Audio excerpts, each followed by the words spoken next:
Hey guys, this is going to be the first video of my Sponge Week.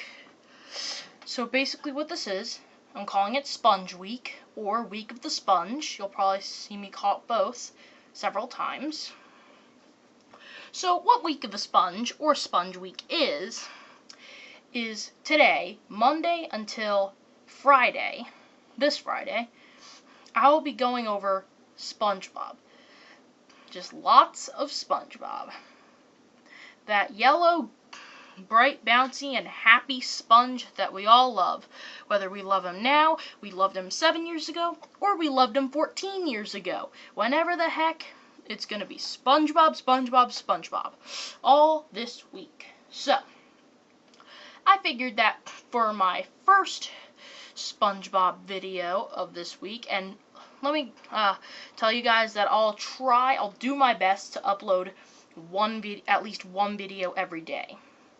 Anyway, so for my first Week of the Sponge video, I want to be talking about the characters. I'm going to talk about them then, and I'm going to talk about them currently. So basically then and now. So let's start out with Spongebob, our main character. He's a good-natured character who loves all, unless they do bad things to him, but even if they do bad things to him, it's still pretty hard to make him hate you. He's nice, considerate, kind, and very generous. And, yeah, that's basically the overall personality. So, Spongebob, before, he was pretty nice. Not much has really changed about him. Yes, he's gotten a little more annoying, and yes, they have done a lot more horrible Squidward torture episodes.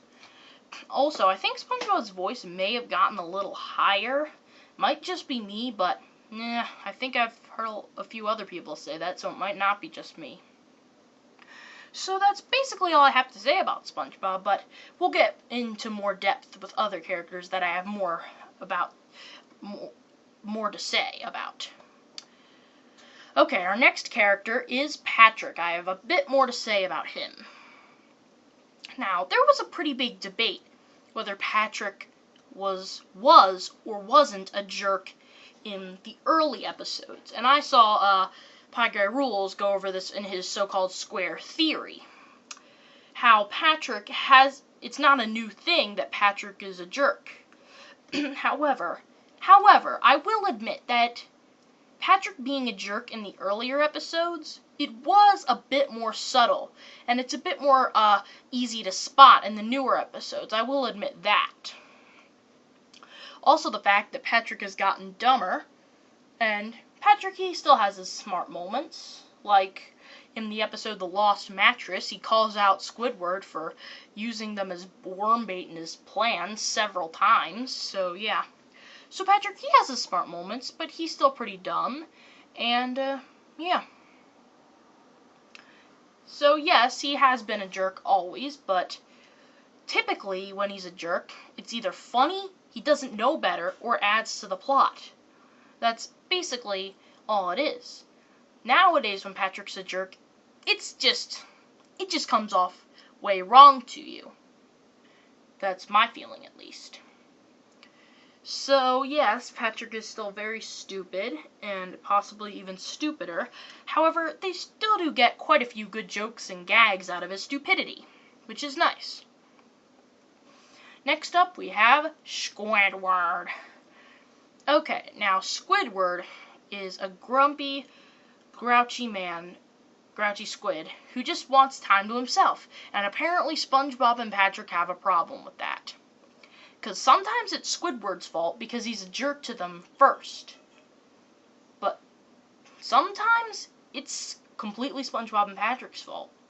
Because yes, there are the episodes where it's Squidward's fault because he was a jerk to them and kinda deserves to be tortured by them. But there are episodes where all he wants to do is have a relaxing day with nobody but himself, and SpongeBob and Patrick interfere. That's basically the one key thing that divides a good Squidward torture episode from a bad Squidward torture episode. Anyway, so as I was saying, so Squidward, he was pretty grouchy, but honestly, according to the Truth or Square, because You saw Truth or Square. You might have. According to that, did you see how happy his life was before SpongeBob moved in? And unlike a lot of most miserable people from TV shows, his father didn't hate him. He said it himself. His father loved him very much. Just all the nasty people from other shows have their fathers hate them. Like, Nudeman kind of resembles Squidward. Nudeman from Sanjay and Craig. His father hates him. And I can name quite a few others, like Raven from Teen Titans. Her father's an intergalactic demon who's enslaved multiple dimensions, so you don't really have a choice on that one. But, you see, it seems like always the dark and grouchy and miserable person of the show, their father hates them.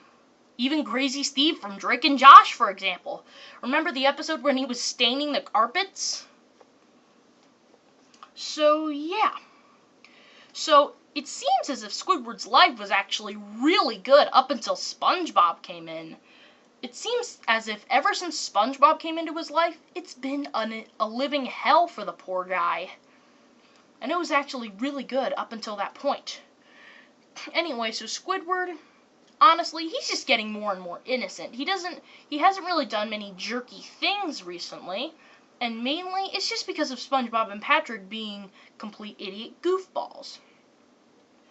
Nothing has really changed about him on the outside. I'm getting a little off topic, so yeah.